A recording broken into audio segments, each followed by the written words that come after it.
freedom is never more than one generation away from extinction. We didn't pass it on to our children in the bloodstream.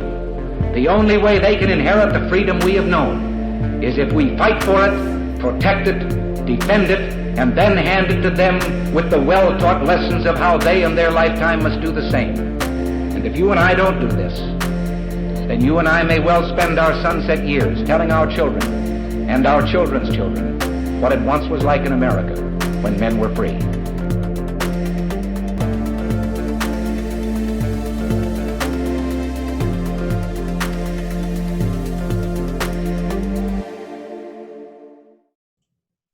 Hey everybody, welcome to another episode of Gun Freedom Radio, where we engage, we educate, and we inform. I am one of your hosts, Cheryl Todd. And I'm the other guy, Dan Todd. We are doing a series called Ameri-CAN, talking about the can-do spirit that is part of our American DNA. Absolutely. So much of our lives have been just turned upside down by this coronavirus, this COVID-19. And we're hearing a lot about what we can't do and where we can't go. But in this series, we're going to talk to experts in their field, and we're going to learn lots of ways that we can still learn and grow, train and connect, and expand our freedoms in ways that maybe we haven't even thought about before. Today, our guest is Mitch Denham. Mitch is the president of a grassroots pro-rights group called Delaware Gun Rights, or DGR. DGR was founded in 2018 and has been fighting the onslaught of anti-gun bills from a Democrat majority in that state. And I want to put an asterisk right there next to the Democrat majority, because we're going to talk about that piece of it and how the Second Amendment is not political, but it has become entrenched, has become entangled in politics. And in a matter of a few months after DGR went from an idea, right? In a matter of months, it went from an idea to 24,000 members. And they are just a little over 2 years old now. And we are so excited to talk with Mitch. Thank you for coming on, Mitch. Welcome to the show. Thank you guys for having me. I appreciate it. Helping us get the word out that we exist and what we're doing. Well, Mitch, what happened in Delaware? I mean, all the gun shops closed? All right. So the governor stated that gun shops were considered sporting goods stores, therefore non-essential. So a large number of different groups got together: Firearms Policy Coalition, Delaware Gun Rights, the NRA, our state affiliate for the NRA, which is the DSSA. They all got together and had conversations with the governor. From our point of view, it was phone calls to the governor's office from people in DGR, while the other organizations had their leadership in contact with the governor's office and the Firearms Policy Coalition threatening a lawsuit. And within a couple of days of that, the gun stores were allowed to be back open on an appointment-only basis. So you could call in, make an appointment, and go purchase a firearm, which isn't an ideal situation, but it is getting the stores open and allowing access to people to purchase firearms. Right. Well, thank goodness that there are people that are organized and shoulder to shoulder, regardless of which party affiliation they ascribe to. And I did promise there was an asterisk next to that, the idea that the Democrat majority that was elected into your state was one of the impetuses, I don't think that's the right word, but it was an impetus to cause people to get more aware of the loss of their Second Amendment rights. But in the organizations that you just mentioned that are pushing back now, and in your own organization, there are people from all walks of life and all areas along the spectrum, the political spectrum. So how does that work exactly? You know, how are the Democrats the villains in this story? And yet there are human beings, citizens, neighbors, right, of yours and mine that describe to maybe being a Democrat, but yet they do value their Second Amendment rights? It's because the Constitution isn't a Republican document. It's not a Democrat document. It's not a Libertarian document. It's not a Green Party document. It's a document for the people. So why it says "we the people" right at the beginning of it. And it's not a constraint on the people. It's the constraint of the government by the people. And a lot of government officials, and it seems like people that are in the Democratic Party, a large number of them that are in those elected offices seem to forget that. But the Democrats that are people that are, just like you and I, they don't prescribe to that logic. They know that they have a family they need to protect, or a business that they need to protect, or maybe they just like a little range therapy every now and again to get rid of some stress. And they understand that, and they're not all about toting whatever party agenda. They're all about liberty and protecting themselves and their hobby, if it's a hobby for them. So I think that we seem to want to say Republican, Democrat. I don't think that has anything to do with it, other than some of the leadership in the Democrat Party doesn't see eye to eye with the people having guns, and I'm pretty positive that has more to do with the ability to fight back than the actual firearms themselves. But it is it's not a party thing. It's an American thing. Civil rights and human rights are all the people's, not just some of them. Absolutely. And I love how you stated that. And it's so true that A, it's not a political issue. It has just become a political issue. And B, the Bill of Rights that is in this super thick, heavy duty document that so few of us have read, the Constitution and the Bill of Rights. The one that I'm holding in my hand is all of 45 pages long. Takes, maybe an hour and a half of your time to read. Please, everyone listening and watching, please take the time to read it for yourself. Don't let other people just interpret it for you. But the Bill of Rights is that firewall. It is supposed to restrict what the government can do in our personal lives. And you said that so beautifully. And I think that is the great unifier.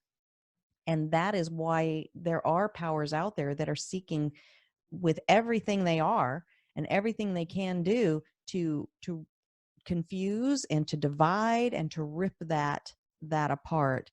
But then there's organizations like DGR that you've put together, and you have a level of participation that I think is enviable. There are a lot of states across the nation that are facing the same difficulties that you're facing, and they don't have the level of participation and attention and focus that you guys have. And how important would you say people getting involved and participating is? Our government, on every level, from city all to county to state level to federal level, is designed for the participation of the people. It's a representative system, so they're there to represent you, and they can't represent your values on how you feel if they don't know what those things are. They don't know how you feel. They don't know what your values are. They can't say, okay, Mitch is a voter in my district and he feels this way. If Mitch doesn't call and say, hey, I don't think you should vote this direction, or I think you should vote that direction, because that's what I want as a citizen. Then they understand what their constituency is really made up of, the type of people, the values of their constituency, and what the majority of the people in their district or state or whatever want. So participation is mandatory for it to work properly, and you can't complain if you don't participate. You have to. I don't care what it is. You want a stop sign at the end of the street, that's a phone call to your representative. That's a phone call to your senator, your city councilman, your county councilman, someone to get that done. Instead of saying, hey, look, the street really needs a stop sign. Well, why not make a phone call? 10 minutes out of your life, you may make a difference and actually make a change, as opposed to sitting there complaining and crying and being upset about something that you feel like you have no control over, when in reality, you have all the control. Gosh, that's so true. We expect our representatives to be mind readers, I think. oftentimes. Wouldn't you say, Dan? Oh yeah. Right. And yeah, we've got to communicate with them, because I guess it's like being married for 35 years. That if you don't tell each other what you want, how are they going to know? That's a great comparison. So how do people begin to get involved, Mitch? I mean, if I've somebody that, I don't even know who my representatives are. I wasn't raised to be like a rabble rouser or somebody that was ever, out there trying to push my ideas on others. There's a lot of mental and emotional roadblocks that people have to even getting involved. So what would you say to somebody that is sitting there thinking, I hate what I see happening, but I truly feel out of my depth to do anything about it and make that phone call about the stop sign? Because what if I'm wrong? Well, the first thing is figuring out something that you're passionate about, whether it be protecting, the civil rights of people, or whether it be protecting speed limits or something. You have to find something that you're passionate about and say, hey, look, I see a problem here that needs to be resolved, and I'm 100% truly passionate about it. For me, that was the Second Amendment of the Constitution. For some people, it may be women's health, as far as whether abortion should or shouldn't be something that happens. For some people, it may be the immigration status of people in the country. For some people, it may just be, hey, look, there's a lot of trash on my street. So if you find something that you're passionate about, get educated, read about it, understand it, and look at it and find out where the root causes are, what the problems are, how do you resolve those problems. Then you can go to your state's legislative website or your city's website or your county's website and look up who your representation is based on your address. Almost all of them have the ability to put your address in, and they'll tell you who all your elected officials are that represent you. There'll be phone numbers and emails listed. Okay. Email is probably the least intimidating way to get started, because you don't have to look someone in the face and you don't have to worry about their response while you're saying it. So you can say, hey, I feel this way about this. This is where my facts come from. This is why I think you should do what you need to do to move this in this direction. Then once you get comfortable with that and a discourse happens, usually they'll have a staff member reach back out to you, or they may reach out to you personally. Once you have that discourse happen, you can then feel comfortable in a phone call. Then you can call their office, have a couple changes as far as phone calls go. Hey, look, I feel this way, and they'll let you know why they don't feel that way also. And then after you're comfortable doing that, it's really easy to show up, because now you have a comfort level. So you call your senator, your representative, your county councilman, your city councilman, and say, hey, I'd really like to set up an appointment time to come talk to you and sit down with you and see what we can do to resolve my issue. They will make that time. They kind of have to, because in November that is when they get their report card. Okay, so they're scared they're going to lose your vote. All politicians, all fear a vote. That's what they do, and they're always looking for how can they get more. So that's their currency, is the voting. Some people operate in cash, and some people operate in gold, and they operate in votes, right? So that's what their currency is. So they'll sit down with you and talk to you about whatever your position is, how you feel about things, what you're trying to do, and then they'll explain to you their position. You might change their mind, they might change your mind, no minds might be changed at all, but at least you participated in the process, and they know that they can count on you for a vote on election day if they solve your problem. They also know that they can count on a vote for somebody else if they don't. Right. And that's what's really important is you got to put that fear that they'll lose a vote if they don't do what they're supposed to do. Otherwise, they're just going to continue to do whatever the party tells them to do in both directions, Republican and Democrat. Right. That's very interesting what you said about voting, that it's kind of a currency for them. It's a commodity. So the unfortunate thing is there's so many people in the gun side that have right people that don't vote.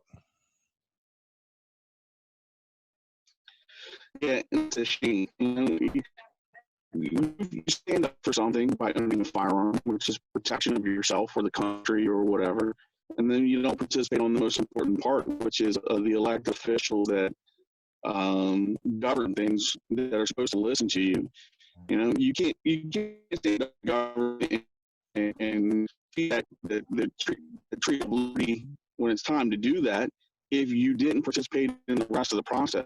It's just it's just not the right way to do it. So I think the biggest fear for most people is that they're going to have jury duty if they register to vote.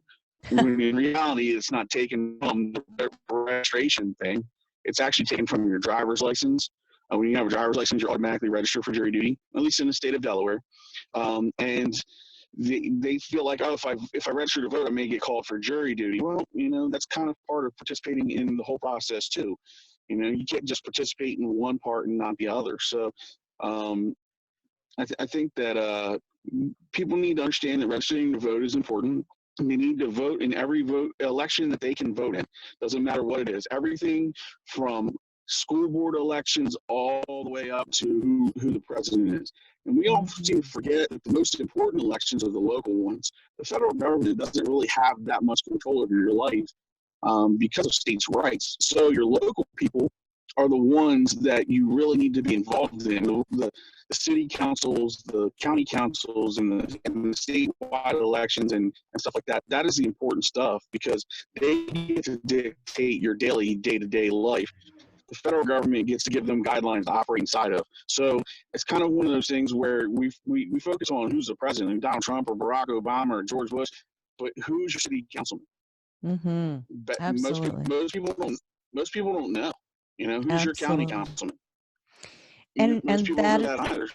And that is where a lot of these politicians, and I make that distinction, politician versus public servant, that is where they get their foothold. They start in at a very low level election that people don't care. They're not paying attention. And then 3 or 4 offices later, suddenly the masks start slipping a little bit. And we start seeing, oh, wait a minute. This person isn't representing their oath that they took to uphold our Constitution and our Bill of Rights. And they just, by then they've got a name recognition, and that's really, you know, all she wrote there. As soon as somebody has name recognition, people kind of blindly walk into the voting booth, and they either will just check the name because they remember hearing it, don't really remember anything specific about the person, but they're like, well, if I heard their name a lot, they're probably okay. They're famous. Or they just do that straight R ticket, straight Republican, or that straight D ticket, that straight Democrat. And you know, if you are a constitutionalist, if you are someone that really, truly understands the responsibility that we have in the inheritance that this Constitution is, that was handed down to us through the generations, that was written because people fought, bled, starved, and died for the right to even put it pen to paper. If you are someone that cares about that, then you can't just sit there and do the lazy way of voting. Anyway, you can't just say, well, Republicans generally stand for the Constitution, so I'm going to just vote all Republicans. No. We cannot afford to do that at all. And you can't, you know, just discount somebody that has a D next to their name either. Well, you could see that with the Patriot Act. I mean, that was Republican leadership during the Patriot Act, and that was a violation of the Constitution. I mean, and illegal search and seizure and all kinds of stuff like that occurred as a result of the Patriot Act. And now I understand that 9/11 happened and we were trying to catch, you know, terrorists and all that good stuff. But at what cost? What did it cost us? You know, what civil liberties did we lose? What privacy did we lose? You know, those kind of things. And I see the same thing happening with guns. Is they try to say, oh, what about the babies? What about the babies? But they don't talk about cases where a 13-year-old protected their little brother and little sister while babysitting from a burglar. They don't discuss that. Those are 3 lives that could have ended without a gun. You know, so it's a interesting. It's always fear that they try to push. I mean, it's the same thing with COVID-19. They're pushing fear. You could possibly die as a justification for the destruction of the Constitution. And I'm sorry, but you know, Jefferson said it best. You know, I would prefer a little bit of Comfort. unsafe liberty. Yeah. I would like some unsafe liberty. Yes. as opposed to some comfortable tyranny. So Amen. that's the real problem with it. Is, people want that comfort. They want to be able to say, "Hey, look, I don't have to worry about this." Well, when do you realize that you're gonna have to start worrying about, are we Venezuela or are we a communist country, or when does that happen? So, and if you look at history, that stuff wasn't done by force in successful situations. You look at the Roman Empire, you look at the British Empire, the Greeks, the Egyptians, the Babylonians. It was all done incrementally. It wasn't done like, all of a sudden we're Romans. No, they took little pieces of land, gave people things for those pieces of land, and then he said, "Hey, you're now a Roman. You be a part of our society, and here's the taxes that you have to pay to Caesar." And the same thing happens here. We're going to take this a little bit from you, but we're going to give you this in replace it, and all of a sudden we're in a country that doesn't resemble what we thought it should be or what it actually is. So that's the scary part of all of it. And participation fixes that. You get out there and you realize who these low-level guys are early. You figure out who this person is, because they wouldn't make an appointment with you, or they wouldn't listen to your phone call. Then who you're dealing with, because they're going to show their true colors when it comes time to actually being face-to-face with someone. It's really easy to take away your life. It's hard to take while you're in the Uh-oh. That's Oh boy.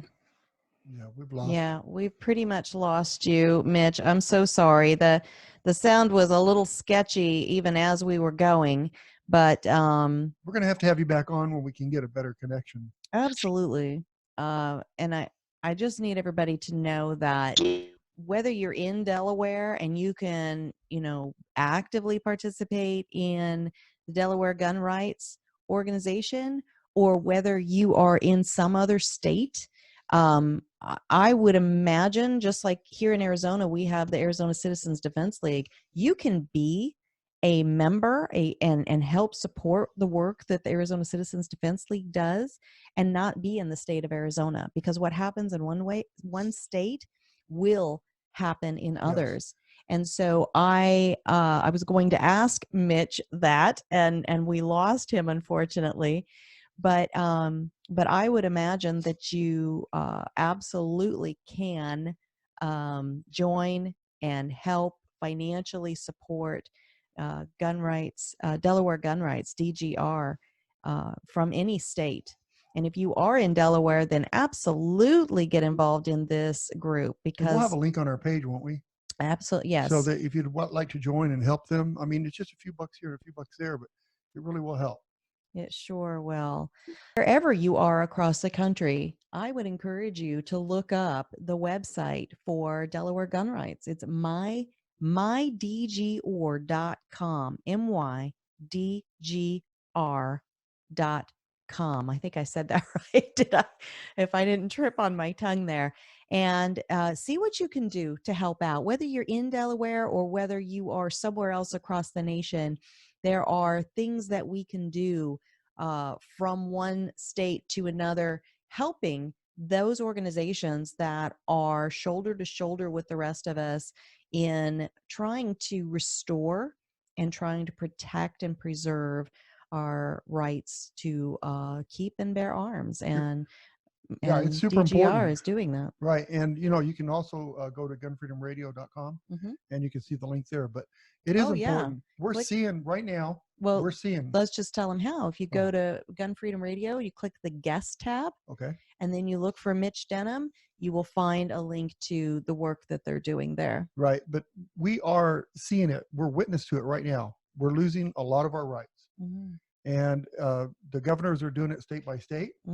Terrible. And, they'll do something and we have to fight to get it back. And a lot of them are giving up and restoring our rights, but some aren't. And you get states like California, Washington, New Jersey, they're fighting hard to take our rights away from us.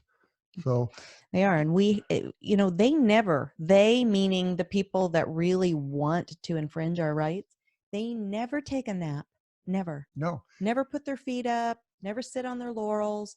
And we have to have that same dedication. And remember that they are not just the Democrats, because there are some Democrats out there that believe in our rights. Mm-hmm. So you have to study, you have to listen, and you have to learn, and then go after the people that are trying to take your rights away. Absolutely. And I had to giggle a little bit when Mitch was talking about that people are afraid to register to vote because they think they're going to get called to jury duty. Oh my gosh. If that's your level of commitment, I mean, come on, people. Really. I mean, seriously, you're going to make me use my mom voice right now, because my mind goes back to the men and women who put everything on the line to push back a tyrannical government. And you're afraid that you're going to get jury duty. Yes. Like, that's silly. Suppose that General George Washington said, well, I really do want to fight for freedom, but I might have to sleep in a tent or something. Yeah. So that's the poor excuse. Yeah. Let's not do that. Let's really understand and appreciate and honor our legacy of freedoms and liberties and the inheritance that has been just gifted to us by the fact that we were blessed to be born in this imperfect nation. It's imperfect, right? Everything's imperfect because we're human. The document has some imperfections, but it was written by humans. And so it's up to us to do the best we can to support the really good work that was put in. So why aren't they registering? Why do they want to register to vote? So they don't go to jury duty? You said duty. I said, well, there's your bad dad joke. Check that off the list. Okay. All right. Well, we have to get out of here because this is actually being recorded. You brought up being married 35 years. 35 years. Our anniversary is actually today.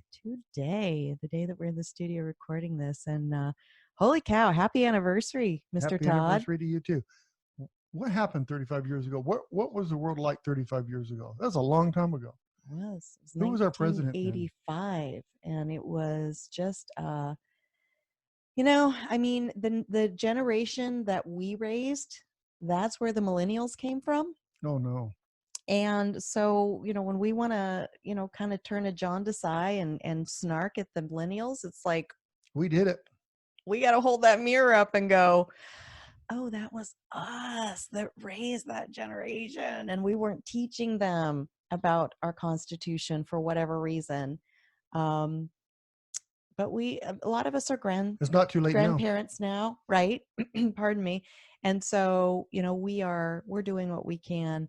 We mostly did what we could with our daughter. And, we weren't as tapped in as we are now to understanding our constitutional rights and how politics work and that sort of thing. And so now that we are held to that responsibility to do that with our grandchildren as much as we possibly can. So yeah, when the grandbaby says, I want a cookie, and you say no, and they say, no, I have a right to have a cookie. That shows you that we're doing something, right? Well, and that is that's a conversation opener right there. You're infringing on my rights if I can't have a cookie. Yeah, right. All right. Well, we've got to get out of here, but I just do want to thank our awesome listeners. You could be doing anything. I want to say you could be anywhere, but right now you're probably under #quarantine life like the rest of us. But the fact that you are spending your time with us, that is your most finite commodity, and we so value that. So thank you. And thank you to our guest today, Mitch Denham, and all the work that he does, and the members of DGR, Delaware Gun Rights. They had us out maybe about a year ago, and they had a rally there, and I was one of their speakers, and I was so honored to join them and just see the energy that they have. Well, they were voting right then at the time we were there, right? Yes. It was really interesting because people from the legislature, I guess we call it, they came out and listened. They did. And it was very interesting. We had both sides on there, and they had some really tough bills that they were trying to push through. And from what I understand, there was 3 of them that didn't get pushed through at that time. Yeah, well, we were very, Yeah. we meaning the people that showed up there, not just, the speakers, were very effective at showing our presence and having our voices heard Right. by that legislature at the moment they were walking in to vote. And it did make a difference. Your vote makes a difference. Your voice makes a difference. Please get educated, get involved. And when one of those legislators comes up and says, "Where are you from?" and you say Arizona, and this is in Delaware, they look at you like, "What are you doing here?" Mhm. And that's a message we sent them that, this is important wherever we are. Yeah, it's important So- enough to fly all the way across the country Right. and maybe risk getting called to jury duty. What? You said it again. You said duty. Oh, I said duty again. All right. All right. Well, pray for our nation. It needs it. The nation itself as a whole needs prayer. Pray for our representatives. We call them our leaders, but pray for our representatives. I've been hearing some stories. I have a couple of issues with a couple of them. Mm-hmm. And one of them has to do with ice cream. Oh. So, $13 a bucket for a pint of ice cream. Look, You know what? If the company can make an ice cream that people will pay $13 a pint, God bless them, right? yeah. But when the politician, who is a politician, not a public servant, in my opinion, shows that off and says, "You know what? We're all in this together. Yeah. This quarantine life, and we're all just really, sacrificing, and we're in this together." She's having her very high level, expensive ice cream that the rest of us probably couldn't fit in our budget, but Especially right now. and if people can afford it, God bless them. But when you're the representative of a bunch of people that are really struggling right now, not the best look, not the best optics. Yeah, maybe she'll eat a whole bunch of that ice cream and just have a good time. But pray for her too. All of them. Yeah. All of our representatives, even the ones you don't like, and especially the ones. It's not that I don't like her. It's not that. No. It's not that I don't like her. I just can't stand her. Okay? I'm sure she is. But if she walked beside me, person, if and I saw her, I would say hi to her. I would. I really would. I would say hi to her. And I'd say, "You know what, Nancy?" Oh, I said the word, didn't I? I would say, "Nancy, I'm praying for you." That's okay. But see, I when am she praying says for it, you. it's a little bit like "bless your heart." She doesn't. I don't think she really says it the same way we do. But maybe I can't read her heart. Anyway, we got to get out of here. Of course you can't. Nobody can read her heart. She didn't have one. She might have one. Stop. There might be one. No. Stop. You know what? I think she just clouded. I think her, over all the years of service that she gave the country, some of them good, I think she's just clouded. And I think she needs to step down and let somebody else in there that can handle the job, because, we all get to a point where we can't handle our jobs. Right? And I think she's at that point. I'm not here to bash you, Nancy. I'm really not. I think you served the country well at one time. But, all right. On that note, we are going to get out of here and go enjoy so did I say I was going to pray or not pray? I think you said you would. Okay. And I think you were sincere. Were you sincere? Oh, I'm totally sincere. Totally. No, I'm not sure. I am. All right. Have a great week. Be good to each other. God bless. We will see you on our next show. Let's go have some ice cream. Let's go have some ice cream. Happy anniversary.